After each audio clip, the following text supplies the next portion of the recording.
Bendiciones. Vamos a darle entrar aquí donde que se me hizo el hermano Ronnie Valladar. Estaba aquí. Ok, bendiciones, hermano Ronnie. Que les bendiga, hermano. ¿Cómo están? Amén. Aquí, hermano, aquí viendo todo lo que está pasando, brother. Todo lo que está pasando. Que anoche no los pude acompañar. No se preocupe, varón. No se preocupe. Bueno, si quiere, vamos a darle comienzo. Bueno, voy a saludar a todos los hermanos que se van a conectar más tarde. Voy a poner en mute. Ok, déjenme poner esto aquí rápidamente. Recording in progress. Bueno, buenos días a todos. Una vez más, somos la Iglesia Reformada Pan de Vida, su amigo, el pastor Carlos Gutiérrez. Y quiero darle a todos la bienvenida por estar en este grupo de estudio acerca de la Confesión Bautista de Fe 1689. Confiamos que va a ser de bendición. Y ya sabe, nos reunimos en el 1251 California Avenue, Suite 700 de la ciudad de Pittsburgh, California, 94565. Los días miércoles tenemos estudios, la Santa Cena en este momento con uno de los diáconos, el hermano Jorge Berríos. El sábado a las 7 de la tarde con el pastor Ronnie Valladares.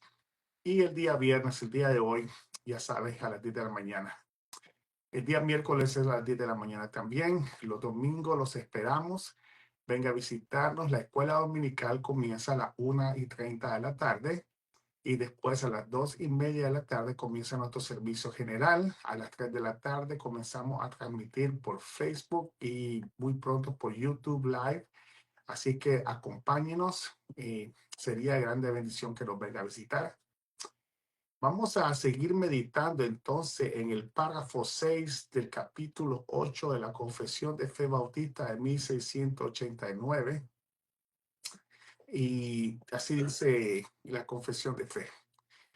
Aun cuando el precio de la redención no fue realmente pagado por Cristo hasta después de su encarnación, sin embargo, la virtud, la eficacia y los beneficios de la misma fueron comunicados a los escogidos en todas las épocas desde el principio del mundo, en las promesas, tipos y sacrificios y por medio de los mismos, en los cuales fue revelado y señalado como la simiente que heriría la cabeza de la serpiente y como el cordero inmolado desde la fundación del mundo, siendo el mismo ayer, hoy y siempre.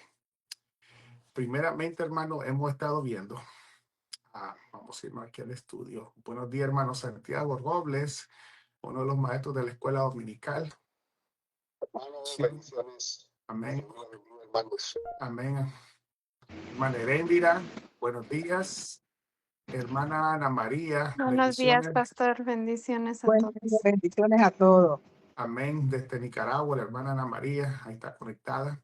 Bueno, estamos siguiendo siguiendo el hilo de la semana pasada, donde según la Confesión de Fe Bautista de 1689, basada en la palabra, nos deja saber que los santos del Antiguo Testamento, también ellos recibieron la salvación por el mismo medio que tú y yo la recibimos, que es la obra redentora de nuestro Señor Jesucristo. El estudio es para darnos a nosotros a entender que solamente hay un medio de salvación y es Jesucristo. No hay dos medios de salvación, no hay dos pactos, es solamente uno. Muchos pasajes bíblicos, hermanos, declaran la obra de Dios entre los santos del Antiguo Testamento. Eso estábamos leyendo la semana pasada. Esos santos del Antiguo Testamento que recibieron la salvación por el mismo mediador, nuestro Señor Jesucristo. Ellos tal vez no supieron el nombre, no supieron a qué tiempo iba a venir. Pero algo que sí ellos creyeron en su corazón era que la promesa que Dios había hecho de un redentor, de un Mesías, se cumpliría.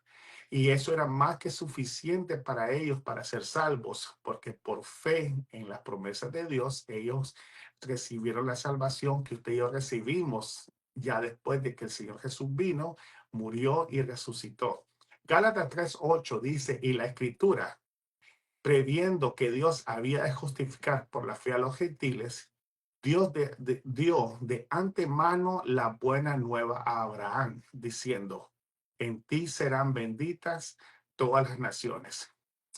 En ti serán benditas todas las naciones. Ese era cuando Abraham ni siquiera había la ley, no había una nación, no había un pueblo. Quiere decir que este mediador, hermano, no se aparece de repente, no cae del cielo, él no viene sin un anuncio previo, no, hermanos. Era algo anunciado por Dios. Y los pasajes que hemos visto de Gálatas 3:8 nos indican esa gran verdad.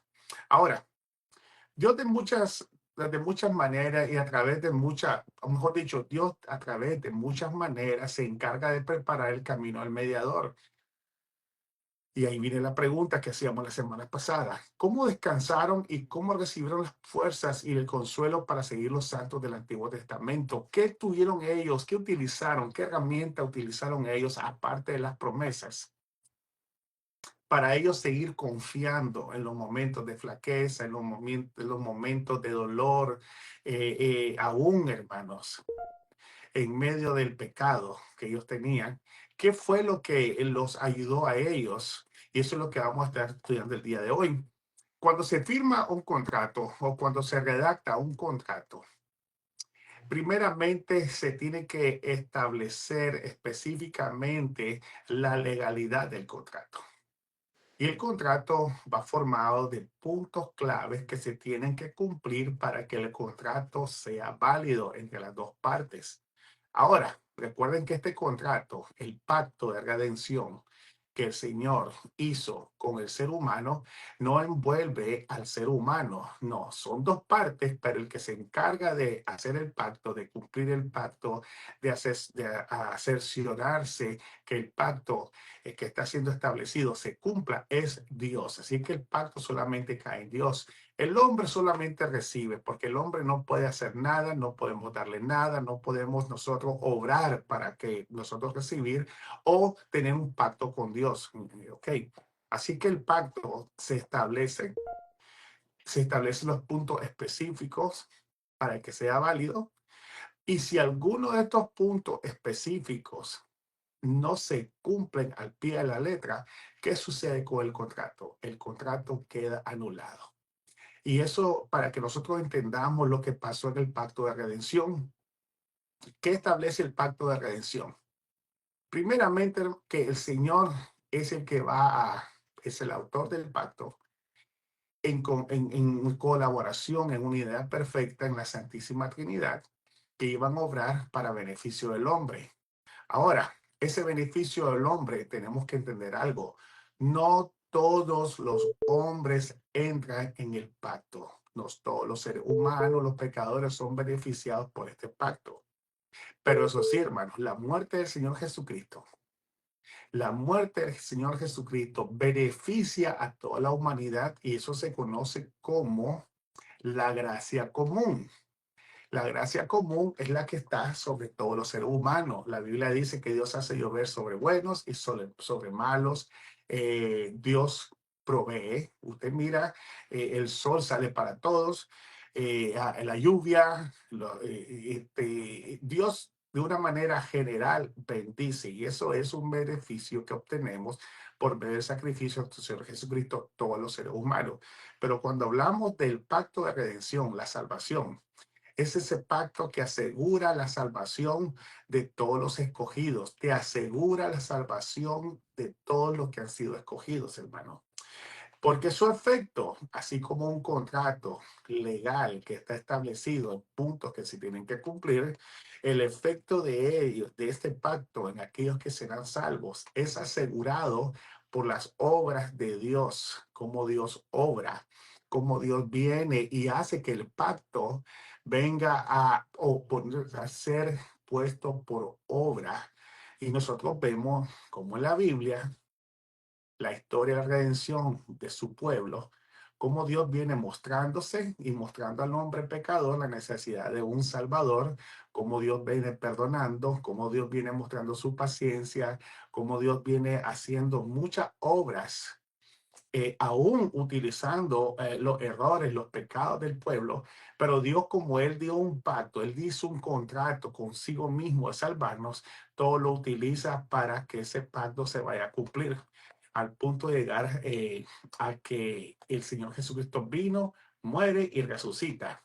Por eso es que, por esa causa, hermano, entendiendo que ese pacto es efectivo, la redención es particular y no es general. Particular porque solamente recae, beneficia a un grupo determinado de personas que son su pueblo, ¿ok? El pueblo de Dios, el Israel de Dios. ¿Sabe una cosa, hermano? Jesucristo es, primeramente, Él es el rey, Él es sacerdote, y él es el profeta, ¿ok? Todas esas son figuras del Antiguo Testamento que se cumplen en él. Pero aparte de eso, el Señor, ¿qué es lo que hace? Al ser el Dios hombre. Él es Dios, él es hombre, puede unir lo divino con lo humano y encima de eso, él también es el sacrificio, la ofrenda. Así es que en él encontramos todas las figuras necesarias para que nosotros sintamos la seguridad de la salvación y que no tengamos temor, hermano. ¿Ok? Dice Apocalipsis 13:8, y la adoraron todos los moradores de la tierra. Está hablando de la bestia, ¿verdad? Dice que los moradores de la tierra adoraron todos los nombres de todos los moradores de la tierra. Y pongan mucha atención, Apocalipsis 13:8, cuyos nombres no estaban escritos en el libro de la vida del Cordero, que fue inmolado desde el principio del mundo. Según este versículo, hermano, ¿desde cuándo fue inmolado el Cordero? ¿Y cuándo fueron escritos los nombres de los salvos? Cuando el mundo, en el principio del mundo, cuando no existía nada, eso ya era un hecho real. Ok, el día de hoy, cuando estamos hablando de sacrificio y cosas, el día de hoy, el párrafo 6 del capítulo 8 de la Confesión de Fe, inciso 2, dice cómo ellos creyeron, cómo, o mejor dicho, cómo ellos siguieron. Déjenme decirlo bien a través de la Confesión de Fe. Dice, aun cuando el precio de la redención no fue realmente pagado por Cristo hasta después de su encarnación, sin embargo, la virtud, la eficacia y los beneficios de la misma fueron comunicados a los escogidos en todas las épocas desde el principio del mundo. ¿Cómo comunicó Dios? ¿Cómo comunicó Dios que él iba a enviar a un mensajero? ¿Cómo comunicó Dios a aquellos que esperaban que este mensajero viniera, para que ellos tuvieran la fe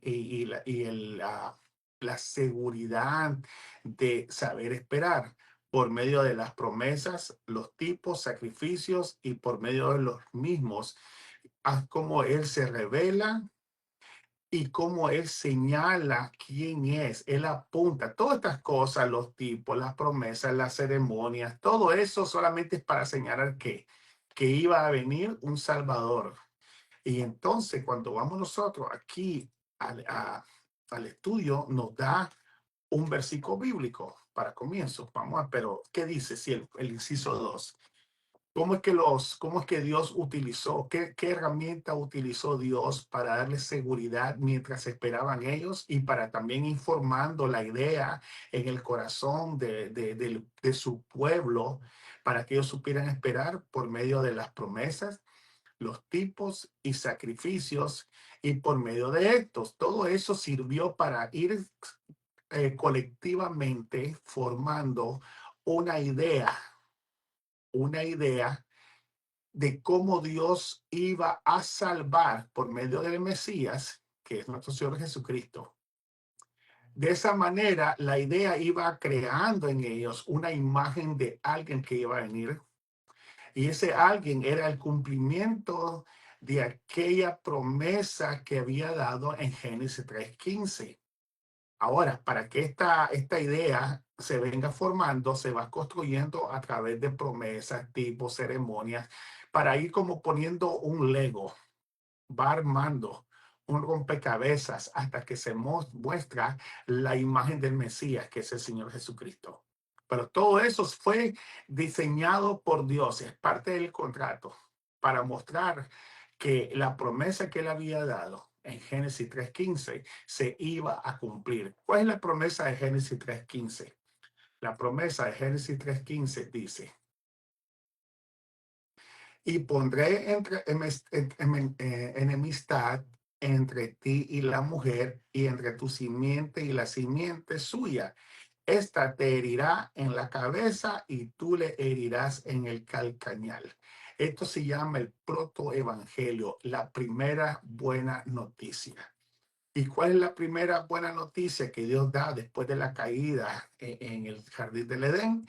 Que Él iba a enviar a alguien que iba a herir la cabeza de la serpiente y que ésta le heriría el calcañar. El calcañar es como decir, el tobillo. Está señalando de una manera metafórica lo que sucedería en la cruz. Este que iba a ser, a lo mejor dicho, cómo Dios pone esta enemistad entre ti y la mujer, entre el diablo y la mujer, el pueblo de Dios, entre la simiente de Dios y la simiente del diablo. ¿Cómo viene a suceder eso? Por medio del Señor Jesucristo, ¿ok? La enemistad.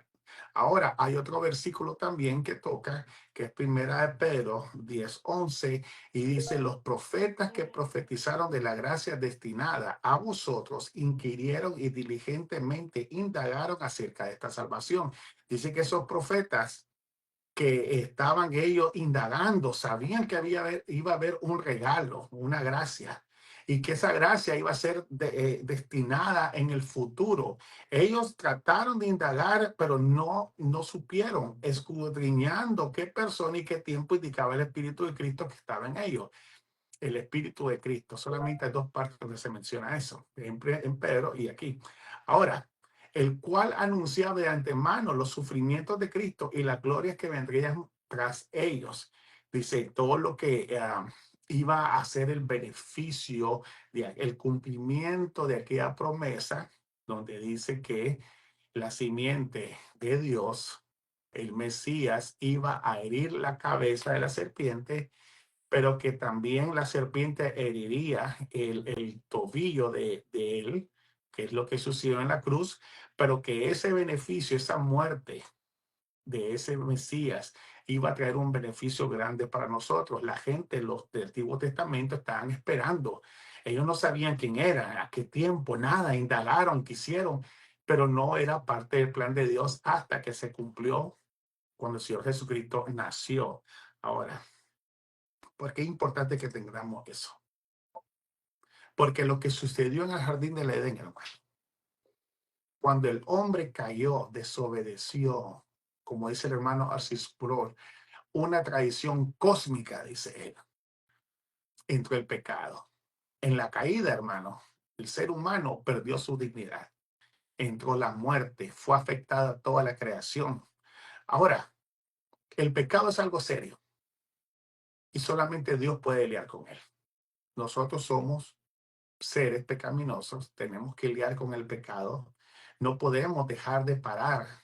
Entonces tiene que venir una fuerza más grande que el pecado para quebrantar ese pecado, para quitar lo que hay aquí en el corazón que desea pecar. ¿Y cómo sucede eso? Por medio de nuestro Señor Jesucristo, que nos viene a liberar de la esclavitud del pecado. Ahora, pero ¿cómo todo eso se viene cómo viene eso figurativamente a verse el impacto del pecado?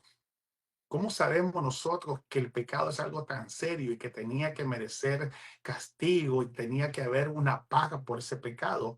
¿Cómo lo entendemos? Por medio de los símbolos que Dios establece, los símbolos que Dios establece con el pueblo de Israel. Ahora, esos símbolos, lo único que hacen es mostrar la severidad, la seriedad de lo que sucedió en el jardín del Edén. El pecado trajo como consecuencia, ¿qué cosa? La muerte, ¿verdad? La muerte era algo desconocido para el hombre, que había sido creado perfecto a la imagen y semejanza de Dios. La muerte era algo desconocido para Adán y para Eva, hermanos. Ahora, entra la muerte por la caída, por el pecado. La muerte viene a ser parte de la vida de todos los seres después. Por como consecuencia, Usted no puede decir, nosotros, ¿por qué yo muero si yo no me he rebelado contra Dios? Pero sí pecamos, entonces la paga del pecado es la muerte. Y esa muerte, ese pecado, esa rebelión, perdón, la muerte es el resultado del pecado, es el castigo que fue impuesto por Dios. ¿Sabe qué nos recuerda la muerte todos los días? Lo que sucedió en el jardín del Edén.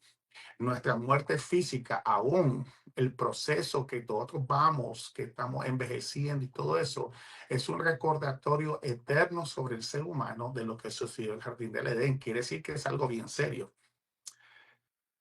Ahora, ¿cómo se remedia eso? ¿Qué sucedió en el jardín del Edén? Simbólicamente. Solamente era un tipo de lo que iba a suceder. Viene Dios, sacrifica aquel primer animal. ¿Para qué? Para tomar las pieles y cubrir la desnudez del hombre. La desnudez del hombre es la vergüenza. Hablábamos acerca de cómo el pecado quita la dignidad del ser humano. Anoche hablábamos de eso y es algo bien tremendo, hermano. Les contaba yo a los hermanos de una muchacha, una joven americana, pues y también de todas las razas, vamos a decir en general, una persona que fue apresada por andar haciendo droga, había caído en la droga. Y la primera foto que ellos muestran, está la muchacha aún joven, se mira muy bonita, sus ojos azules bien encendidos, se mira bonita todavía. Pero esta muchacha iba cayendo en la droga, se iba hundiendo más y más y más, y mostraron las fotografías de las consecuencias de hacer drogas a través de los años. Al final, la última fotografía era la foto, la imagen de una persona como de 100 años, una mujer joven, o puede ser un hombre, una persona joven.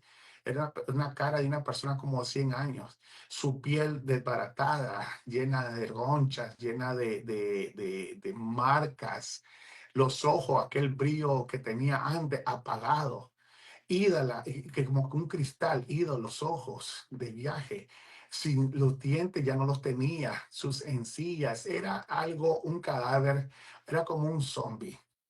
Así es el pecado, hermano. El pecado desfigura la imagen que teníamos antes de la caída, nos roba la dignidad y el pecado es vergüenza. Así que, ¿qué es lo que hace Dios? Viene Él, sacrifica a un animal, toma las pieles y cubre la desnudez del ser humano. Hizo todo eso, apuntaba al hecho más grande de toda la historia, como nuestro Señor Jesucristo en la cruz del Calvario viene y cubre nuestra desnudez, nuestra vergüenza. ¿Con qué? Con su justicia, con su sacrificio. Y lo hace por misericordia, ¿verdad? Porque Él tuvo pesar de nosotros, tuvo amor, nos amó. Entonces, en Cristo Jesús, en la cruz del Calvario, nosotros recibimos el pecado, el perdón de nuestros pecados. ¿Cómo? Momentáneamente, no, eternamente. Los sacrificios solamente eran una figura de lo que el Señor estaba haciendo de una vez y para siempre en su pueblo, el pueblo de Dios, en los escogidos, que era el perdón de los pecados. Él cubre la vergüenza, Él nos devuelve la dignidad como portador de la imagen de Dios, hermano. Siempre tenemos que recordar eso. Cristo con su muerte, el Dios hombre con su muerte y en su resurrección, me devuelve la dignidad que se había perdido por el pecado. Él, la vergüenza que yo tenía sobre mí, esa vergüenza que me robó el pecado, ahora viene Cristo, me tapa con su justicia y yo ya no tengo que tener vergüenza porque yo tengo un Salvador y es un Salvador eterno. Ahora, ¿cómo hace el Antiguo Testamento? ¿Cómo da a formar la idea de lo que iba a suceder? Perdón, por medio de los sacrificios y ceremonias. Y aunque estos sacrificios y ceremonias solamente eran el tipo del antitipo que iba a venir en Cristo, ¿qué es lo que hacen estas ceremonias? El efecto solamente era tapar momentáneamente, utilizando la sangre de un animal los pecados del pueblo temporalmente. La víctima simbólicamente se identifica. Aquel animal, hermano, que está puesto sobre el altar y que viene el sacerdote, ¿sabe qué, hermano? Ese animal en ese momento se identifica con quién, con aquellos que estaba sustituyendo. Porque esa es la única manera que Dios le concede el perdón de los pecados. ¿Qué hizo el Señor Jesucristo? Él se hizo hombre. ¿Para qué? Para venir a tomar nuestro lugar en la cruz del Calvario. Ahora, todos esos animales, todo ese sacrificio, toda la ceremonia, los sacerdotes, el templo, todo solamente eran como decir una figura de lo que vendría a suceder en Cristo Jesús. Y esos sacrificios y esas figuras, ceremonias, solamente eran para ir grabando la idea en el corazón del pueblo de la necesidad de un perdón y de la necesidad de alguien que tome el lugar para ser perdonado. Los sacrificios rituales, aún hermano, ¿sabe qué? Aún en esto, hermano, tenemos que tener mucho cuidado y poner mucha atención. La alabanza y la adoración, todo eso solamente eran figuras de lo que iba a venir por medio del Señor Jesucristo. Por eso tenemos que tener mucho cuidado en la alabanza y la oración, hermano. En el Antiguo Testamento, esa alabanza y oración eran para señalar la santidad de Dios. Eran para un sacrificio para Dios, no era para el hombre, hermano. Ahora la alabanza se ha vuelto un instrumento para uno, el gozo y esto. No, hermano, la alabanza es para dársela a Dios, la adoración es para el Señor, para aquel que murió en la cruz, hermano, y resucitó. Nosotros estamos cantándole a él, al que venció, a la victoria de aquel que venció, no a nosotros, hermano. La música no es para nosotros, hermano. Es algo que ahora se ha vuelto la música, la alabanza dentro de la iglesia, que es para nosotros, para como un showcase, para mostrar nuestro talento y también para yo sentirme bien. No, la alabanza, lo que sucedía en el templo era, si usted lee el libro de los Salmos, la alabanza eran siempre adorando, alabando a Dios, hablando de sus proezas, hablando de sus victorias, hablando de sus portentosos milagros y maravillas. Entonces solamente esas eran figuras, fueron instrumentos que Dios utilizaba para plantar un respeto solemne en el pueblo.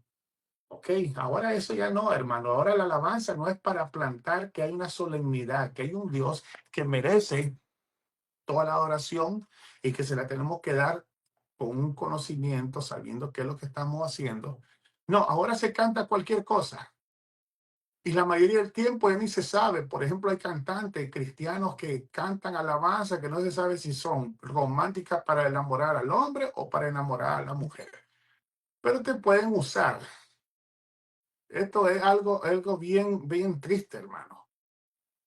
La alabanza, la adoración, los sacrificios, los rituales, las ceremonias, la persona del sacerdote, todo lo que había dentro del lugar santo y lugar santísimo, los instrumentos, la menorá, todo eso era para plantar una solemnidad, que hubiera un respeto, una línea entre la criatura y su creador. El sacrificio de sangre fue un ejemplo muy grande, hermano, porque había una víctima y esta víctima, la muerte de esta víctima marcaba el perdón de los pecados. Tenía que haber un sacrificio, una víctima. ¿Cómo se escogía en el Antiguo Testamento a la víctima y aún en los tiempos del Señor Jesús? Llevaban el cordero, llevaban el animal que iba a ser sacrificado. ¿Y qué hacían los sacerdotes? Lo inspeccionaban, chequeaban. Había una ordenanza del Antiguo Testamento que el animal no tenía que tener defectos. Tenían que escoger un animal sin defecto. Ahora, para poder, antes de ser sacrificado ese animal, ¿qué tenía que hacer el sacerdote? El sacerdote que sacrificaba ese animal después de ser chequeado, inspeccionado y encontrado sin defecto, ¿Quién lo sacrificaba? Un sacerdote, un ser humano falible como usted y como yo, pero que él sacrificaba un animal antes de hacerlo para que sus pecados fueran perdonados, y ahora sí él venía y sacrificaba el animalito también. Todo eso, hermano, solamente era una sombra que establecía la necesidad de un Salvador permanente, que es nuestro Señor Jesucristo. Y este altar, el altar de Dios, hermano, es la cruz, hermano. Y en esa cruz viene la víctima, es el Señor Jesucristo. La ofrenda es el Señor Jesucristo. El que sacrifica, el sacerdote que sacrifica es el Señor Jesucristo. Él es todo, hermano. Todo eso que sucedía antes del Antiguo Testamento solamente era una figura para no entender a eso, para que ir creando la necesidad, ir que esa idea y entrar en el corazón.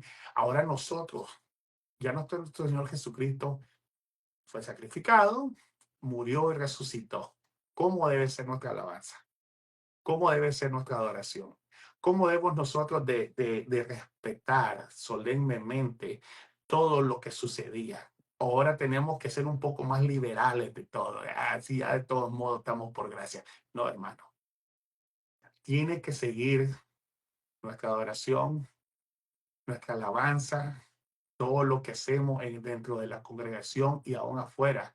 Tiene que ser algo solemne, con un respeto especial para Dios. Eso es algo, hermano, póngase a pensar, hermano. Toda la vida de Cristo, toda la vida de nuestro Señor Jesucristo, hasta su muerte, su nacimiento, hasta su muerte, fue como Dios destapó aquel glorioso misterio hablado por los profetas. Todo lo que el Señor hizo, desde su nacimiento, cómo se fue concebido, todo eso fue el cumplimiento. Como Dios, aquel misterio no es algo desconocido, sino que es algo que está cubierto momentáneamente, se destapa. Todo lo que hablaban los profetas en Cristo se cumple y se destapa para que todo el mundo los podamos ver. Y cuando nosotros vemos la vida del Señor Jesucristo y meditamos en lo que sucede en el Antiguo Testamento, hermano, ¿sabe qué? Los ojos debieran irse abriendo más, y el corazón también, de ver qué bueno que ha sido Dios con nosotros. Qué bueno fue Dios con nosotros, hermanos. Darnos ese regalo tan grande. Ahora, la figura del profeta, como les decía anteriormente, el profeta, rey y sacerdote, ese es otro ejemplo de cómo Dios estaba preparando al pueblo. Ya que el rol de la oficina del profeta del Antiguo Testamento era solamente una sombra de aquel profeta eterno que iba a venir, que iba a hablar de parte de Dios, que iba a hablar de una manera clara de parte de Dios. ¿A quién? A su pueblo, ¿ok? No es como ahora, por eso la oficina del profeta ya no está vigente, porque ya no hay necesidad. El profeta de los profetas ya vino y él habló lo que tenía que hablar, y eso ya se acabó, hermanos, ¿ok? El profeta hablaba de parte de Dios, y Hebreos dice que en el tiempo pasado Dios a través habló por el pueblo por muchas maneras, y ahora ese no ha hablado por medio de quién, de su Hijo, nuestro Señor Jesucristo. Sacerdote era otro oficio que en el Antiguo Testamento mostraba la necesidad de un mediador. ¿Qué hacía el sacerdote? El sacerdote venía y mediaba entre el pueblo y Dios. Él se ponía en medio. Él era aquel puente.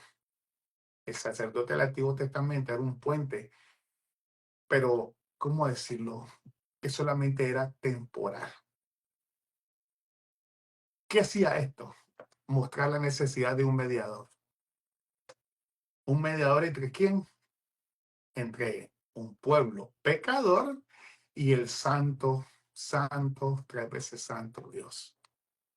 Los sacerdotes, ¿qué hacían? Ofrecían el sacrificio ante Dios para aplacar su ira, ¿ok? ¿Qué es lo que hace Cristo Jesús cuando Él se ofrece? Él siendo el sacerdote, Él siendo la víctima, Él siendo el sacrificio. ¿Qué es lo que hace? Cuando Él se ofrece como víctima a ser sacrificado. Él se ofrece, Él es la ofrenda que aplaca la ira eterna de Dios la placa de una vez y para siempre.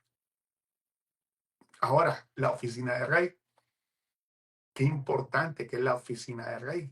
Porque el rey, ¿qué es lo que hacía? Él gobernaba soberanamente. El rey, en la figura de un rey, es aquel que cuida, el que provee, el que pone leyes, habla de estabilidad, habla de seguridad. ¿Quién es el rey de reyes y señor de señores? Bienvenida, hermana Luz, nuestro Señor Jesucristo. Buenos días, bendiciones. Amén. Los sacerdotes, los reyes del Antiguo Testamento, ellos reinaban solamente temporalmente porque tenían que morir. Nuestro rey, el rey del rey y el Señor de Jesús, el rey del rey y Señor de señores, nuestro Señor Jesucristo. ¿Él muere? No. Él vive y reina eternamente por los siglos de los siglos. Quiere decir que la figura de Él es la seguridad nuestra. Los sacerdotes, los reyes, los profetas fallaban. Nuestro sacerdote, rey y profeta eterno nunca va a fallar porque Él es Dios. La oficina de rey, sacerdote, profeta del Antiguo Testamento solo eran una figura temporal de lo que iba a suceder eterno en la figura, en la persona de nuestro Señor Jesucristo. Ahora, el Mesías en el Antiguo Testamento, el Salvador. Esa figura estaba estrechamente representada ¿en qué? En los sacrificios, en la alabanza, en la oración, en el perdón, misericordia, actos portentosos, gracia, el templo, el altar, el lugar santo, el lugar santísimo, los utensilios, las ceremonias, rituales, los animales que serían inmolados. Todos esos solamente eran una foto de lo que venía y tendría, de lo que vendría en el Señor Jesucristo a cumplirse. Todo eso solamente es una foto de quién, de Jesucristo. Ahora dice el capítulo, el párrafo 6, inciso 3 de la Confesión de Fe Bautista, capítulo 8, dice, y como el Cordero inmolado desde la fundación del mundo. Y nos lleva a Apocalipsis 13:8. Vámonos a Apocalipsis. Busquen su Biblia. Apocalipsis 13:8.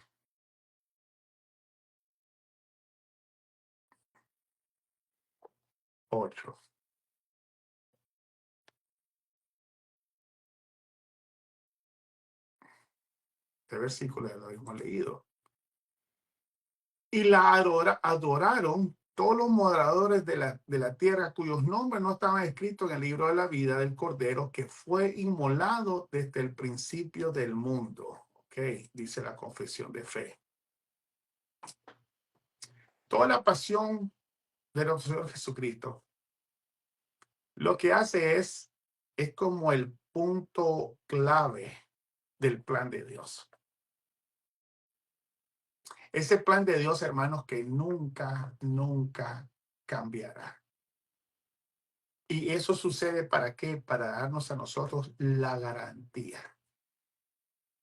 La salvación, el plan de Dios de redención, solamente es un reflejo de la persona, del carácter santo de Dios. Y como Dios nunca cambia, esa ley, ese plan de Dios, ese nuevo pacto, nunca va a cambiar. Así que nosotros tenemos la garantía de parte de Dios para que vivamos confiados en sus promesas, hermano. La imputación de su justicia sobre su pueblo siempre ha sido por medio de la fe, hermano, ¿ok? La imputación de su justicia sobre su pueblo, la manera que Dios salva a su pueblo, no son por las obras. La ley solamente muestra la incapacidad del ser humano de no poder cumplir las obras, de no poder hacer las cosas. Así que la imputación de su justicia sobre su pueblo, la manera que Dios ha salvado a los creyentes en todas las edades, ha sido siempre por medio de la fe. ¿Y la fe qué es? La fe es descansar en sus promesas, ¿ok? Descansar en sus promesas y no en nuestras obras. ¿Y sabes por qué, hermano? Es de esa manera. ¿Qué sucede cuando yo hago algo bueno? Yo me creo merecedor. Yo demando reconocimiento. Yo demando que se me pague. Aunque no lo digamos, siempre estamos esperando a que diga buen hecho, buen trabajo. El subconsciente de nosotros así es, hermano. Por eso la salvación es por fe y no por obras. Gálatas 3:11 dice eso. Y que por la ley ninguno se salvará por las obras propias de obediencia, entre comillas, porque no podemos obedecer todo. Aquellas obras de obediencia, nadie se va a salvar, dice. ¿Salvar para quién? Para con Dios. Es evidente, porque el justo por la fe vivirá, dice. ¿Y cuál fe? Que yo tengo fe, algo sobre... No, no, la fe es creer en las promesas de Dios. La fe es creer que Dios ha dado a su Hijo como un rescate por mí. La fe es creer, confiar que mi vida está en las manos de Dios. Los santos del Antiguo Testamento, junto con nosotros, hermano. ¿Sabe qué? Somos la promesa, somos el fruto de esa promesa en Cristo Jesús. Gálatas 3:8 dice la Escritura, previniendo que Dios había de justificar por la fe a los gentiles, dio de antemano la buena nueva a Abraham, diciendo, en ti serán benditas todas las naciones, dice. Y la Escritura dice, Dios dice, revelando, dice, y Dios de antemano sabiendo, previniendo, dice, que Él iba a obrar de una manera que iba a salvar, a salvar a un pueblo de todas las naciones, dice, iba a justificar también a los gentiles. ¿Qué hizo? Por medio de una promesa, de un pacto. ¿Con quién? Con Abraham. ¿Y cuál fue esta promesa? En ti serán benditas todas las naciones. No solamente los judíos. Por eso, hermano, no sé si usted ha puesto mucha atención. Estamos hablando mucho de acerca de quién es la iglesia, el pueblo de Dios. ¿Quién es el verdadero pueblo de Dios? Y ese verdadero pueblo de Dios es la iglesia que ha confiado en Cristo en el Antiguo Testamento y en el Nuevo Testamento. Cristo es el que representa a Dios, representa al hombre y Él es nuestra nueva tierra prometida. En Él lo tenemos todo. Todo eso que hacemos nos lleva rápidamente a meditar, hermano, en la fidelidad de Dios. En la fidelidad de Dios, hermano. Póngase a pensar, hermano. Siempre en la fidelidad de Dios. Como Él cumple sus promesas.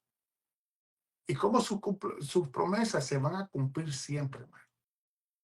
Y todo cuando empecemos a tener este temor, recuerde algo. Lo que hizo el Señor Jesús en la cruz, hermano. Cómo el Hijo de Dios, sin merecerlo, entregó su vida para perdonar los pecados. Cómo el sinnúmero de profecías se cumplirían en la persona de Jesucristo. No importó el tiempo, no importó la situación política, no importó nada, hermano. Dios habló por mucho tiempo, por medio de profecías, acerca de la grande bendición que iba a venir por medio de su Hijo. Y todo eso se cumple en la venida del Señor Jesucristo. Y la Biblia habla de eso. Se cumple en el sacrificio del Señor Jesucristo. Y ahora la profecía más grande que va a venir es cuando el Señor Jesucristo vuelva por segunda vez. ¿Cómo podemos confiar nosotros en eso? ¿Cuál es el otro punto que toca la confesión de fe? Que Cristo dice siendo el mismo ayer, hoy y por los siglos de los siglos. Hebreos 13:8. Hebreos 13:8. ¿Por qué si dice la Biblia que Cristo es el mismo? Cristo es el mismo ayer, hoy y por siempre. ¿Por qué? Habla de estabilidad, habla de seguridad, habla de una perfecta estabilidad, hermano. Nunca va a cambiar. ¿Y esto qué debe significar para nosotros? Nosotros que estamos atados al tiempo, al espacio y a la materia, hermano, somos afectados por las cosas que suceden alrededor de nosotros. Somos afectados de muchas maneras. Pues Dios, nuestro Señor Jesucristo, el tiempo, la materia y el espacio, a Él no lo afectan, tampoco lo pueden atar, hermano. Él está sobre todo. Él es el creador. Él es el creador del tiempo, el espacio y la materia, hermano. Así que eso no pueden sujetarlo, no pueden encerrarlo a Él.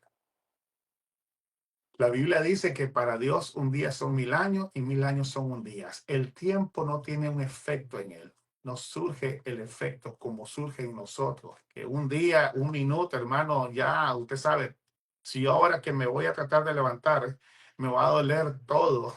Usted también, ¿verdad? Cuando estaba joven no sucedía eso, era más hábil. Ahora que estoy más viejo, más entrado en edad, igual que ustedes, nos levantamos y ya, ay, aquel dolorcito aquí y un dolorcito allá, un achaque, ¿verdad? A Dios no le pasa eso. Habla de estabilidad, habla de seguridad. Por esa causa, hermanos, cuando viene la Biblia, dice que Jesucristo el mismo, ayer, hoy y por siempre, y la confesión de fe toma esa verdad para que nosotros entendamos que Cristo Jesús, hermano, en las promesas, cuando Él da su palabra, cuando Él promete algo, se van a cumplir. Y se van a cumplir no solo en el Israel físico, como la gente piensa, no. Se van a cumplir en todos aquellos que hemos sido escogidos para ser el pueblo de Dios.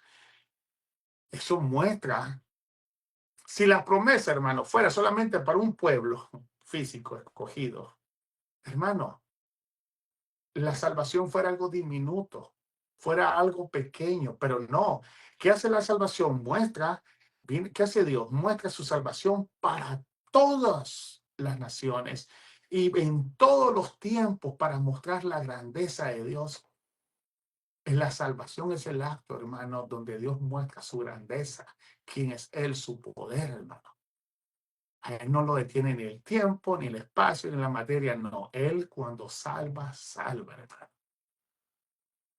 Todas las promesas que encontramos en la Biblia, hermanos, son para nosotros, aquel pueblo que hemos sido reunidos en aquella gente que hemos reunido en su pueblo, la iglesia, hermano. Gente de toda lengua, pueblo, nación. Hemos sido comprados, hermanos, por su Hijo y su Hijo Jesucristo y redimidos por su amor, hermano. Las promesas de la palabra son para nosotros, hermano. Nuestro Salvador nunca va a cambiar, hermano. ¿Qué sucede, hermano? No sé usted, pero cuando yo veo que mi Salvador nunca va a cambiar, sabes que aquí siento algo que me da paz. Porque yo hermano, sinceramente, soy un ser débil como usted.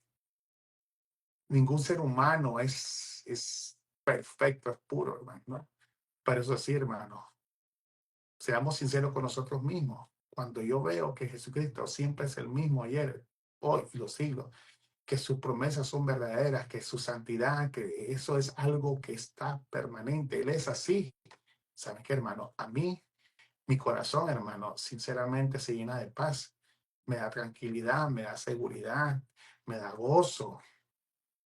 Nunca olvidemos esa bendita verdad, hermano. Nuestro Dios nunca cambia. Amén. Nuestro Dios nunca cambia. Él no puede cambiar.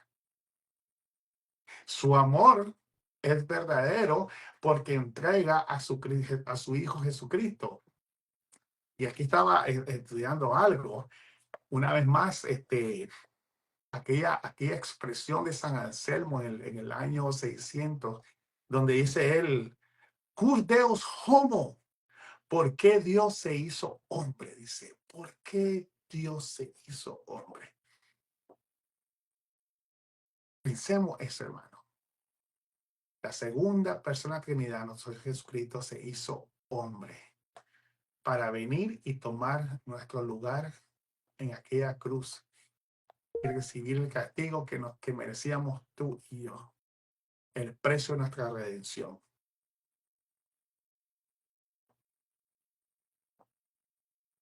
Amar a alguien, estaba estudiando acerca de la confesión de fe. Amar a alguien no es lo mismo que ser propicio a esa persona. ¿Sabe qué significa ser propicio? Favorable, inclinado a hacer el bien. Tú no tienes que amar a alguien para hacerle el bien o conocer a alguien para hacer el bien, hermano. Dios fue propicio con nosotros. Así que Dios no puede salvar a alguien sin haber sentido la necesidad, o mejor, no necesidad, perdóneme, el deseo de hacer algo favorable por ella. La propiciación no convierte a un Dios de ira en un Dios de amor. Primera de Juan 4:10. La propiciación no consiste en un hijo amante que calma a un padre airado. La idea que tienen muchos, que el padre, el Dios que se describe en el Antiguo Testamento es un Dios de odio, de enojo, enojado. Y que el hijo tiene que venir a aplacar la ira porque él es más bueno. En el Nuevo Testamento no. Eso es un error, hermano. Bueno, vamos a abrir los micrófonos. No sé si alguien tiene un comentario, quiere hacer una pregunta. Próxima semana vamos a estar tocando ya el párrafo 7 del capítulo 8. Déjenme apuntar acá mientras ustedes abren sus micrófonos. Gloria a Dios. Si no hago esto, tengo la mala costumbre que se me olvidan las cosas, hermano, y después se me olvida. Amén. Quiero oír sí qué es lo que ustedes piensan de todo esto que hemos hablado, hermanos. Amén. Gloria a Dios. Si usted no está visitando por medio de redes sociales, si tiene alguna pregunta, puede enviarla, se la vamos a contestar. Ténganos paciencia, pero se la contestaremos a su debido tiempo, ¿ok? Gloria a Dios.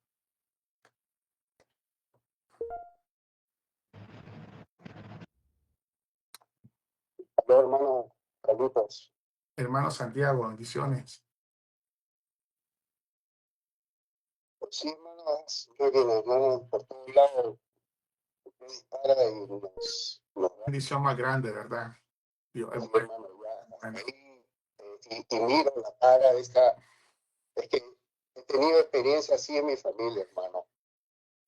Y comencé a mirar de cómo degenera la droga. Y lo que tú me estabas, ¿cómo se llama? Graficando, de la chica tan hermosa, ahí se miraba una chica o un hombre en un mes después de haber consumido droga, después a los 2 meses, después a los 3 meses iba pasando de sí, manera como una secuencia de cómo las finales estaban sin dientes, sin pelo, sí. con la cara todo pero envejecido totalmente. Y en este caso, hermano, espiritualmente se nos envejece el alma, se pone tan oscuro que en un momento, pues, la gente sabe Amén. que hay una eternidad, que hay un cielo y un infierno. Sí, que ven la dignidad de todo. Amén, hermano. Gracias. ¿Qué hacemos, hermano? Ya el Señor ha cumplido con lo que ha hecho. Confiar en Él.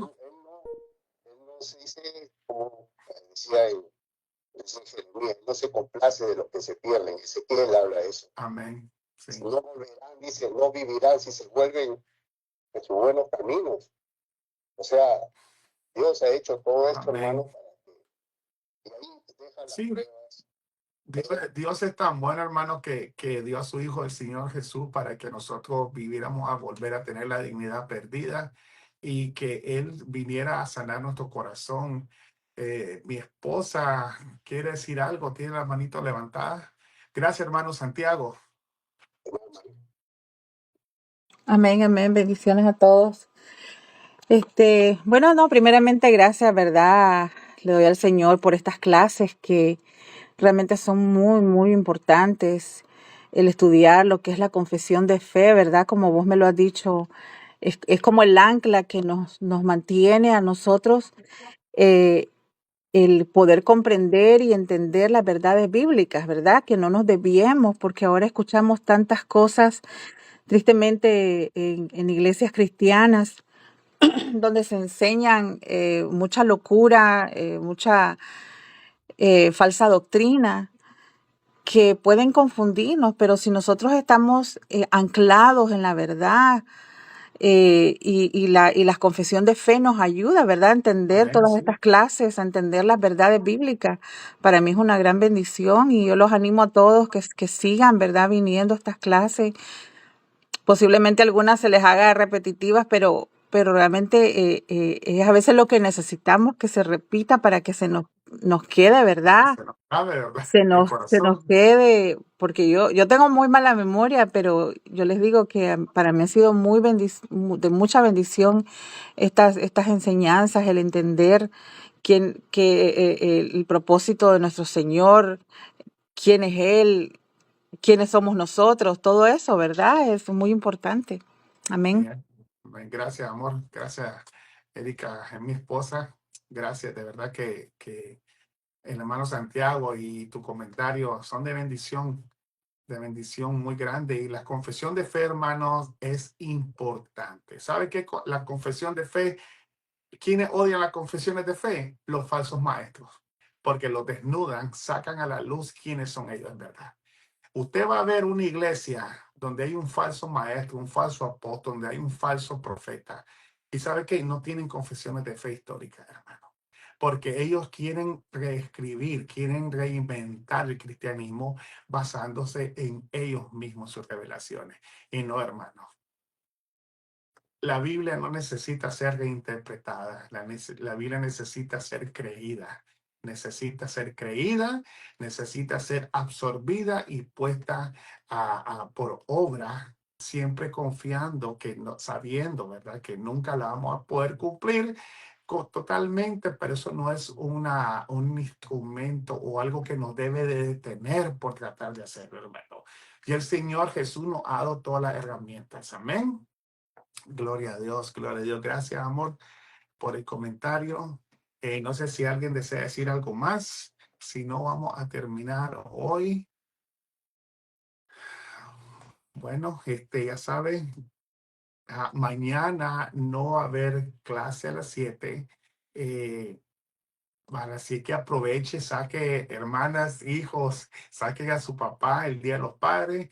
El domingo, ya saben, vamos a estar celebrando el Día de los Padres en la iglesia, en la congregación. Eh, no se lo pierda. Esposa, lleven a su esposo, no sé cómo decirle. Ah, va a ser de mucha bendición. ¿Ok? No sé si alguien desea decir algo más. Si no, vamos a orar entonces. ¿Ok? Vamos a darle gracias a Dios. Y hermano, necesitamos estar orando mucho. Hay Hermano, demasiadas cosas. Sí, hermana Ana Carolina. sí, hermano, me gustaría que si pudiera, como dice usted, el Día del Padre y todo, que cada uno invitara a sus papás, ¿verdad? O que acá que lleguen. O si hay alguien, un padre que no tiene familia, a veces hay, yo tengo uno, ya lo invité, ¿verdad? Amén. Así es de que es bueno para que ellos lleguen y se regocijen con su palabra, les ayuda, les anima, Amén. ¿verdad? Ujú. Sí, amén. Amén. Amén. Gracias, hermana Ana Sí, Carolina. amén. Bueno, vamos a orar entonces. No sé si alguien desea decir algo más rápidamente. No, 3, 2, 1. Vamos a orar. Y quiero darle gracias a Dios por cada uno de ustedes. De verdad que estén aquí, de ver sus nombres que están conectados, para mí de grande bendición. Y confío en Dios que lo que estamos nosotros aprendiendo, todos nosotros lo pongamos por obra, ¿ok? No nos quedemos solamente en el bla, bla. Pongamos por obra esto. Echémosle gana, hermano. Vale la pena. Aferrémonos a lo que Dios ha hecho por nosotros en Cristo Jesús. Qué grande bendición, hermano. A mí el Evangelio, algo que he aprendido yo que es sencillo. Dios me amó y envió a su Hijo.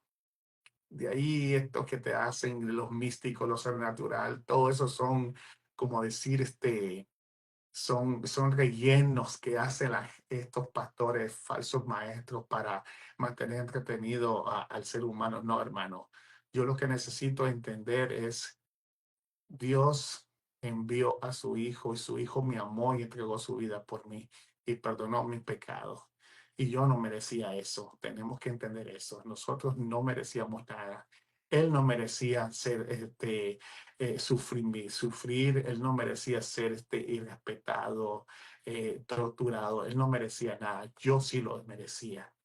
Por eso, hermanos, el evangelio debe ser algo simple para nosotros. Cuando evangelicemos, no vayamos a hablar, Dios te ama, no. Digamos la verdad. Cristo vino a morir para pagar tus pecados. ¿Ok? Gloria a Dios. Vamos a orar entonces. Y una vez más, gracias por estar con nosotros. Eh, Somos la Iglesia Reformada Pan de Vida. Estamos en el 1251 California Avenue, Suite 700 de la ciudad de Pittsburgh, California, 94565. El horario de servicio los días domingos es a las 2:30 de la tarde, perdón. 2:30. Comienza la escuela dominical.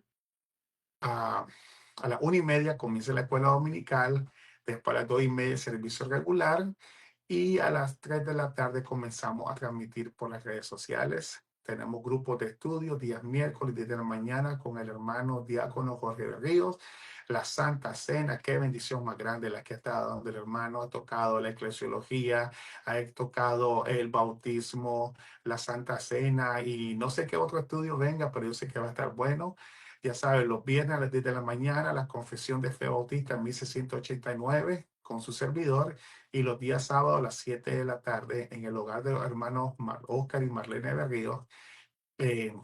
Estamos aprendiendo las grandes doctrinas de la Biblia del hermano Arcis Pro con el pastor Ronnie Valladares, ¿ok? Están todos invitados. Vamos a orar. Señor, te damos gracias en el nombre de Jesús.